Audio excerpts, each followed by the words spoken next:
கோவை வடக்கு மாவட்ட திராவிட முன்னேற்றக் கழகத்தின் சார்பாக அறிஞர் அண்ணாவின் நினைவு நாளை முன்னிட்டு அமைதி பேரணி. பேரறிஞர் அண்ணாவின் நினைவு நாளை முன்னிட்டு தமிழக முதல்வர் கழகத் தலைவர் மு.க.ஸ்டாலின் அவர்களின் ஆணைக்கு இணங்க கோவை வடக்கு மாவட்ட திராவிட முன்னேற்றக் கழகத்தின் சார்பாக கோவை வடக்கு மாவட்ட கழக செயலாளர் தொண்டாமுத்தூர் ரவி தலைமையில் கோவை செல்வசிந்தாமணி குளம் முன்பிருந்து அமைதி பேரணி தொடங்கி செல்வபுரம் அண்ணா சிலைக்கு மாலை அணிவித்து மரியாதை செலுத்தப்பட்டது.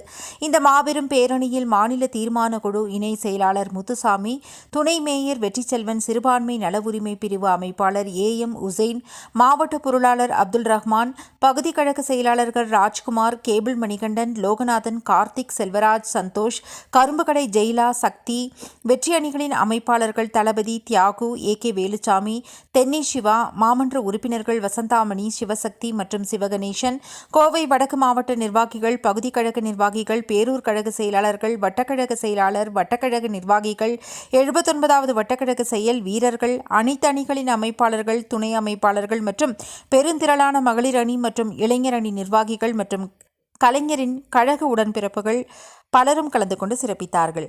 79வது வட்டக்கழக செயலாளர் M.H. இப்ராஹிம் நன்றி உரை வழங்கினார்.